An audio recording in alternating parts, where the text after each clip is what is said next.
अस्सलामुअलैकुम स्टूडेंट्स, अगर आप स्कूल या कॉलेज में पढ़ते हैं तो आपके जो वालिदैन होते हैं और इसी तरह जो आपके टीचर्स होते हैं उनकी आपसे बड़ी उम्मीदें होती हैं, बड़ी तवक्कुआत होती हैं। आपका जो टीचर होता है वो उसको बड़ी उम्मीद होती है कि मैंने इस बच्चे को मेहनत करवाई, तैयारी करवाई, इस बच्चे के एग्ज़ाम्स में बड़े अच्छे नंबर आएंगे, किसी अच्छे कॉलेज में एडमिशन हो जाएगा, कहीं अच्छी जगह पे जॉब सेटल हो जाएगी, तो मेरे लिए ये बड़ी प्राउड की बात होगी।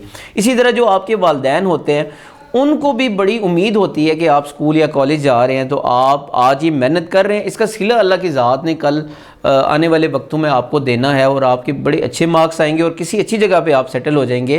वो आप देखिए सारा साल मेहनत भी करते हैं और सारी चीज़ें भी होती हैं, लेकिन आपको कोई ये नहीं बताता कि आपने मेहनत कैसे करनी है और तैयारी कैसे करनी है। और जैसे ही आपने सारे साल मेहनत भी की, तैयारी भी की, पेपर जैसे ही आपके सामने आता है आप चीज़ों को भूल जाते हैं।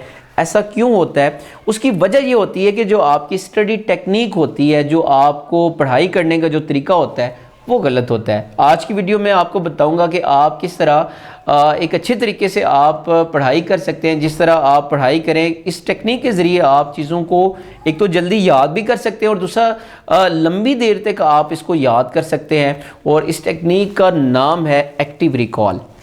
देखिए, अगर मैं आपसे ये सवाल पूछूं कि 100 रुपये का नोट है और आप उसको बगैर देखे आप इसको ड्रॉ कर लेंगे? शायद नहीं। इसका मतलब ये है कि जो रेपिटेशन होती है इससे चीज़ें याद नहीं होती। स्टूडेंट्स गलती क्या करते हैं, स्टूडेंट क्लास में बैठते हैं, टीचर के लेक्चर को सुनते हैं, ध्यान से सुनते हैं और टीचर ने जो बोर्ड पे लिखा होता है उसको एज इट इज़ अपनी कॉपी के ऊपर लेक्चर को नोट कर लेते हैं। घर जाके उसी लेक्चर को बग़ैर समझे, बग़ैर उसमें चेंजेस किए उसको याद करना शुरू कर देते हैं। इस तरीके से जब भी आप किसी चीज़ को याद करेंगे, क्योंकि आपके माइंड को एफर्ट नहीं करनी पड़ रही है, इस तरीके से जब भी आप याद करेंगे चीज़ें वक्ती तो याद हो जाएंगी लेकिन कुछ अरसे के बाद आपको वो चीज़ भूल जाती है। एक्टिव रिकॉल क्या है? एक्टिव रिकॉल ये है कि आपके माइंड को एफर्ट करनी पड़े उस चीज़ को याद करने के लिए। अब देखें, जैसे आप इसकी एग्जांपल इस तरह ले सकते हैं कि जो बॉडी बिल्डर्स होते हैं, जो एक्सरसाइज करते हैं, तो वो अपने बॉडी के मसल्स को बनाने के लिए वेट को ज़्यादा करते हैं। जब वो वेट ज़्यादा करते हैं, उनके बॉडी को जो मसल्स हैं उनको ज़्यादा एफर्ट करना पड़ती है। जब वो ज़्यादा एफर्ट करना पड़ती है, उनके बॉडी के मसल्स अच्छे बनते हैं और उनके बॉडी के जो मसल्स होते हैं वो स्ट्रॉन्ग हो जाते हैं। इसी तरह जब आप अपने माइंड को एफर्ट के ऊपर लगा देते हैं तो आपका माइंड ज़्यादा वर्किंग जब करता है तो उसको बड़े अच्छे तरीके से, एक तो बात है अंडरस्टैंड भी करता है और दूसरा लॉन्ग टाइम के लिए उसको याद रखता है। एक्टिव रिकॉल के लिए आपने करना ये है कि आप कोई भी जो लेसन है जिसको आपने टीचर से समझ लिया है, घर जाके आपने उसको रीड करना है और रीड करने के बाद उसको अंडरस्टैंड करना है। अंडरस्टैंड करने के बाद आपने उसको बंद करके अपने आप से क्वेश्चन पूछने हैं कि इस टॉपिक के अंदर किस चीज़ के बारे में बताया गया। अपने आप से क्वेश्चन लिखने हैं, वो क्वेश्चन कॉपी के ऊपर लिख लेने हैं। ज़्यादा से ज़्यादा आपने उसकी प्रैक्टिस करनी है। और दूसरी चीज़ ये है कि वो स्पेस रेपिटेशन।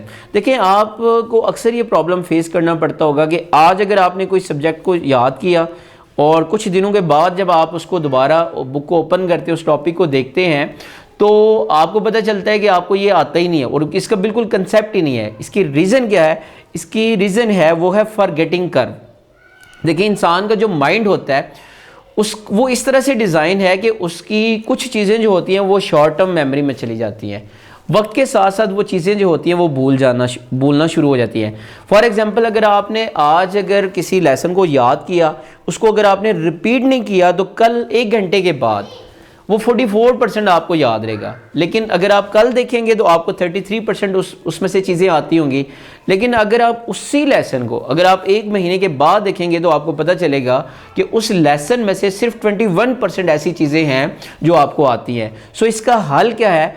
वो ये है कि वो स्पेस को आपने कम करना है और चीज़ों को बार बार रिपीट करना है। फॉर एग्जाम्पल, अगर आज आप किसी लेसन को याद करते हैं तो उसको आपने 24 घंटे के अंदर अंदर, एक दिन के अंदर अंदर आपने उसको दोबारा रिवाइज करना है। उसके बाद आपने 3 दिन के बाद उसको दोबारा रिवाइज करना है।